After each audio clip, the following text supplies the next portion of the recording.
Hello everyone. Let's talk about one of most awaited exam CSIR NET 2022-2023। तो देखो NTA that means national testing agency ने इसके लिए जो है नोटिफिकेशन दे दिया है और कॉमन ब्रोशर भी है जिसको हम लोग देखेंगे आज।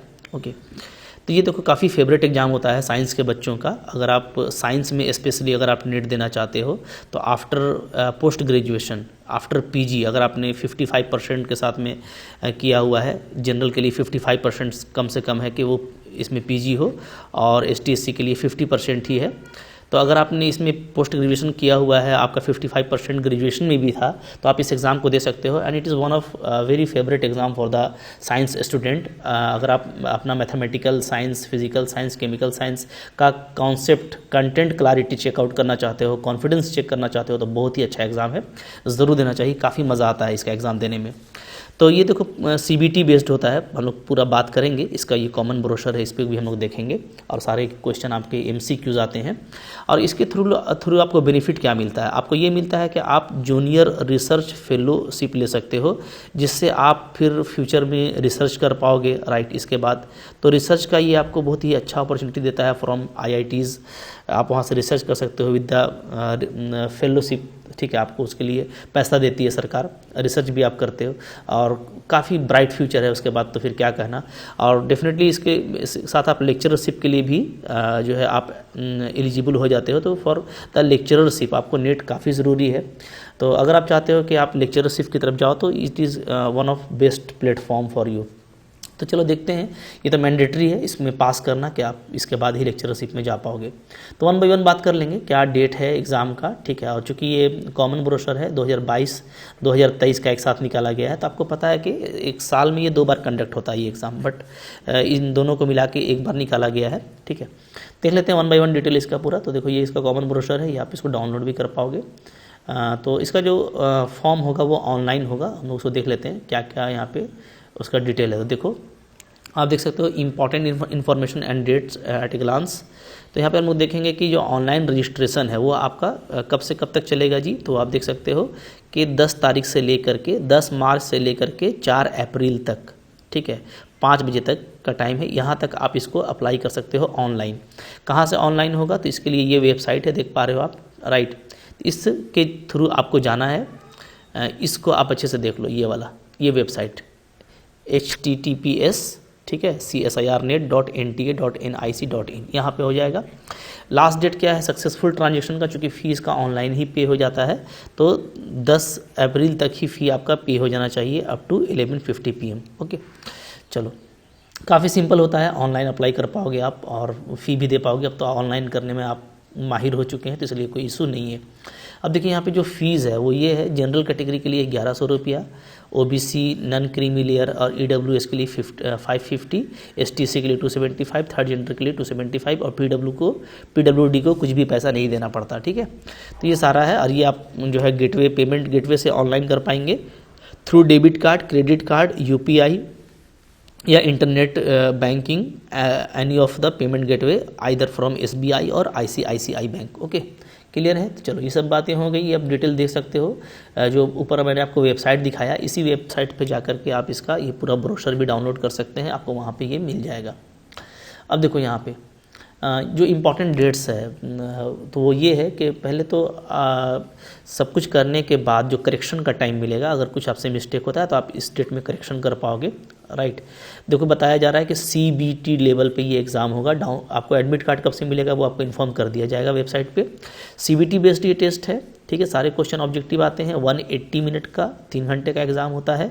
जो डेट ऑफ एग्ज़ाम है वो 6, 7, 8 जून है। ठीक है, डिटेल आ जाएगा कि कौन सा पेपर किस दिन होना है, कौन सा शिफ्ट में होना है, ये सारी बातें आपको बता दी जाएंगी। बट जून में ये देखो फर्स्ट वीक में एग्ज़ाम है, सो बी प्रिपेयर, तैयार रहिए। ठीक है, मज़ा आएगा एग्ज़ाम देने में।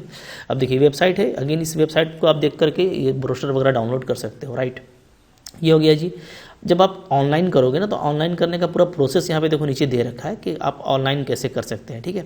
ऑनलाइन करने से पहले आपको अपना रजिस्ट्रेशन करना पड़ता है। रजिस्ट्रेशन में आपको अपना phone number, date of birth, name वगैरह पुटअप करना पड़ता है। आप रजिस्टर्ड हो जाते हो, देर आफ्टर फिर आपको पूरा फॉर्म डिटेल में भरना पड़ता है। ओके, ये सारा डिटेल यहाँ पर आपको दिया हुआ है, ठीक है, ये आप यहाँ पर देख सकते हो। और जब आप करने भी जाओगे तो कोई मुश्किल नहीं है, बहुत ही फ्रेंडली बनाया गया है, आप काफ़ी आसानी से उसको फिलअप कर लेते हैं, राइट। ये इंपॉर्टेंट है, देख लो, अपर एज लिमिट, चूँकि बहुत लोगों को पता नहीं है, याद रखो JRF यानी जूनियर रिसर्च फेलोशिप के लिए आपको मैक्सिमम 28 ईयर ही होना चाहिए, कैलकुलेटेड ऑन 1 जुलाई 2022।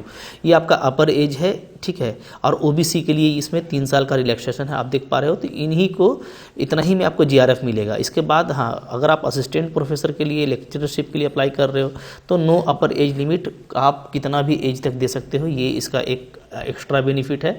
मतलब आप कभी भी इसमें लग सकते हो, तैयारी कर सकते हो, पढ़ सकते हो, अच्छी चीज़ है, काफ़ी नॉलेज गेन होता है, कॉन्फिडेंस आता है आपके पेपर में, तो आप ये एग्ज़ाम दे करके अपने आप को इसके लिए एलिजिबल कर सकते हो, राइट। जैसे एग्ज़ाम का फॉर्मेट भी आपको दे दिया गया है कि मोड ऑफ एग्जामिनेशन क्या है, CBT है। और देखो एग्ज़ाम जो होता है ना, वो 3 पार्ट्स होते हैं, ठीक है। कोई भी सब्जेक्ट आप दोगे, जैसे यहाँ पे सबका देखो अलग अलग किया हुआ है, केमिकल साइंस, यहाँ पे आपका अर्थ एटमॉस्फेरिक, ठीक है। तो मैं बात कर लेता हूँ मैथमेटिकल साइंस को लेकर के। तो देखो 3 पार्ट में आपका क्वेश्चन पेपर रहता है। पार्ट A कॉमन पेपर रहता है, ठीक है, उसमें कॉमन क्वेश्चंस रहते हैं और इसमें 20 क्वेश्चन में आपको सिर्फ 15 ही क्वेश्चन अटेम्प्ट करना होता है और हर क्वेश्चन के लिए आपको 2 मार्क्स मिलते हैं। जबकि अगर आप कुछ रॉन्ग करते हो तो आपको 0.5 मार्क्स कट कर लिया जाता है, ठीक है। इसी तरीके से पार्ट B में 40 क्वेश्चन में आपको ओनली 25 करना होता है, ठीक है। इसके लिए आपको 3 मार्क्स गिवन होता है और अगर आप कुछ रॉन्ग करते हो तो आपको 0.75 आपका नंबर कट जाता है, निगेटिव मार्किंग है, ओके। अच्छा, जबकि पार्ट C में देखोगे 60 क्वेश्चन में आपको ओनली 20 क्वेश्चन करना होता है। आपको करेक्ट क्वेश्चन के लिए 4.75 मार्क्स दिया जाता है, जबकि निगेटिव मार्किंग इस पे नहीं होता है, ठीक है। और काफ़ी इंपॉर्टेंट होता है, मैं आपको बताऊं CSIR नेट में अगर आपको अच्छा करना है तो देखो पार्ट A तो हो ही जाता है, चूँकि बेस से रहता है, 12 लेवल के नीचे का क्वेश्चन रहता है, रीजनिंग वगैरह रहता है, तो आपसे काफ़ी सिंपल ही हो जाता है वो। लेकिन पार्ट B और पार्ट C आपके लिए काफ़ी इंपॉर्टेंट होता है। तो आपको पार्ट B में ये ध्यान देना पड़ता है कि कुछ इस तरह की स्ट्रेटेजी से क्वेश्चन किया जाए कि ठीक है, अगर आप पूरा 25 नहीं भी करते ना, इसमें 20 ही क्वेश्चन करते हो, करेक्ट करते हो, ठीक है, रॉन्ग करने से बच जाते हो और पार्ट C के आप क्वेश्चन कर लेते हो 10 से 15, तो आपका बहुत आसानी के साथ हो जाता है। ये अपना एक्सपीरियंस है और जिन्होंने भी क्वालिफाई किया है उनका यही एक्सपीरियंस है। तो अब देखो आप 60 क्वेश्चन में ओनली 20, तो मैं स्ट्रेटेजी पे बात करूंगा कि CSIR नेट को क्लियर करने के लिए बहुत ज़्यादा मेहनत का ज़रूरत नहीं है, स्मार्ट प्लानिंग चाहिए, स्मार्ट प्रिपरेशन चाहिए, राइट, कॉन्फिडेंस के साथ। हाँ, ये है कि क्वेश्चन का लेवल पार्ट C पे जा करके बहुत ही अच्छा होता है, जिसको मैं बोलता हूँ कि मेरे लिए तो बहुत सुंदर लेवल है वो, ब्यूटीफुल होता है वो, ठीक है। बहुत मज़ा आता है क्योंकि क्वेश्चन जो है उसमें इस तरह से फ्रीज किया जाता है कि आप कुछ उसमें नया सोच पाते हो, नया डिसाइड कर पाते हो, ठीक है। कुछ तो प्रीवियस ईयर के भी रहते हैं बट बहुत कम रहते हैं। प्रीवियस ईयर क्वेश्चन बैंक से आप सिर्फ रट के जाओगे, आपका नहीं होगा। आप कॉन्सेप्ट अपना क्लियर करो, उस पर आप बहुत सारे प्रैक्टिस करके जाओ, तो आपका डेफिनेटली CSIR नेट काफ़ी आसानी से हो जाता है। जो एक डर है ना, जो एक डर है वो बिल्कुल फालतू का डर है, बहुत ही अच्छा एग्जाम होता है। आप एक बार अच्छे से करके देखेंगे तो आपको काफ़ी सिंपल लगेगा। तो इसके लिए मैंने एक अलग से वीडियो बनाया है कि मैथमेटिकल साइंस की स्पेशली कि अगर आप उसमें उसको क्वालिफाई करना चाहते हो तो आपके लिए कौन सी स्ट्रैटेजी बेटर रहेगी, ओके। आगे तो फिर उसके बाद बात कर लेते हैं। तो यहाँ पे सारा कुछ दिया हुआ है, आप यहाँ पे देख लेना, ठीक है, पूरा डिटेल भी दिया हुआ है, ओके। लेकिन जो इंपॉर्टेंट चीज़ें हैं वो मैं आपको यहाँ पे बताता चल रहा हूँ। देखो जब आप ऑनलाइन करोगे तो आपको सब्जेक्ट कोड वगैरह डालना पड़ता है। तो यहाँ पे सब्जेक्ट कोड आप देख लेना किस सब्जेक्ट का कौन सा कोड है, ठीक है, ये आपके ब्रोशर में मिल जाएगा। इसके बाद आपको सेंटर कोड भी देना पड़ता है। आपको पहले से अपना फोटो और सिग्नेचर वगैरह या जो भी डॉक्यूमेंट है, OBC सर्टिफिकेट वगैरह, ये सब आपको JPG फॉर्म में होना चाहिए और किसका क्या साइज़ होगा ये आप यहाँ से देख सकते हो, ठीक है। उस साइज़ में आपको पहले इसको सेव करके रख लेना है, तब आपको फॉर्म भरने में कोई दिक्कत नहीं होगा। अगर आप खुद से भरते हो तो ज़्यादा बेटर होता है खुद से भरना, उसमें मिस्टेक होने का डर नहीं रहता, ठीक है। तो सिग्नेचर का फाइल साइज देखो 0.4 KB से 30 KB के बीच में होना चाहिए, JPG फॉर्मेट में होना चाहिए, राइट। इसी तरीके से जो आपका फोटोग्राफ है वो 10 KB से 100 KB के बीच में होना चाहिए JPG फॉर्मेट में, ओके। फिर अगर आप रिज़ल्ट अवेटेड हो तो नीचे देखो फॉर्मेट दिया गया है अनेक्स्चर वगैरह कि अगर आपका रिज़ल्ट वेटिंग में है PG में तो भी आप भर सकते हो फॉर्म को। एग्ज़ाम आपका हो चुका है बट आपका रिज़ल्ट नहीं आया तो उसके लिए आपको जो नीचे फॉर्म है वो पूरा भर करके उसका फोटोकॉपी इसको स्कैन करके डालना पड़ता है इस साइज में, ठीक है, PDF फॉर्मेट में ओनली। कैटेगरी सर्टिफिकेट अगर आप ST SC के लिए OBC के लिए अप्लाई कर रहे हो तो आपको कैटेगरी सर्टिफिकेट भी डालना पड़ता है PDF फॉर्मेट में अपलोड करके इस साइज का, ठीक है। PWD में अगर अप्लाई कर रहे हो तो आपको PDF फॉर्मेट डालना पड़ता है इस साइज का। ये सारा एनेक्सर नीचे दिया हुआ है फॉर्मेट, वो आप अपना जो ऑथोराइज्ड ऑफिसर हैं उससे बनवा करके आपको अपलोड करना पड़ता है, ठीक है। चलो ये हो गया। अब यहाँ पे हम लोग देख लेंगे list of exam cities for the joint CSIR UGC net, ठीक है। तो आपको जो आपके नियर बाई होगा आप उसको चूज़ कर पाओगे, कोई इशू नहीं है। तो आप देख लें यहाँ पे बहुत सारे, ठीक है, इधर स्टेट वाइज आपको दिया हुआ है कि अंडमान निकोबार में कौन कौन सा सिटी में है, उसका सिटी कोड क्या है, ठीक है। मैं आपको अगर झारखंड बिहार की बात करूँ तो देखो ये सब में है, ठीक है, आरा, भागलपुर, दरभंगा ये सब बनाया गया। अगर हम लोग झारखंड की बात कर लें यहाँ पे, राइट, तो झारखंड में देख सकते हो आप बोकारो स्टील सिटी, धनबाद, ये सब आपका सेंटर रहता है एग्ज़ाम का, CBT मोड में एग्ज़ाम होने के लिए। फिर हज़ारीबाग, जमशेदपुर, रांची, ठीक है। तो यही पाँच ही सिटी है झारखंड से। आप इसमें प्रायोरिटी करके अपना ऑप्शन जो है चूज़ कर सकते हो, ठीक है। तो देखो आपको स्टेप बाय स्टेप इस फॉर्म को पूरा फिलअप करना है।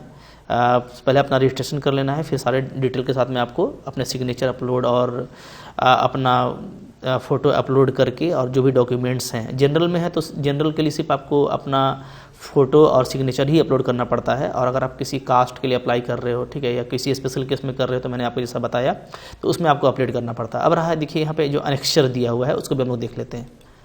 तो देखिए जैसा आप देख पा रहे हैं यहाँ पे ये एनेक्सचर 4 है। ये है क्या कि मान लीजिए कि certificate regarding physical limitation to write in an examination, अगर इसके लिए आप चाहते हो तो आपको ये पूरा फॉर्म भर करके देना पड़ता है, ठीक है, फ़ोटो वगैरह लगा करके।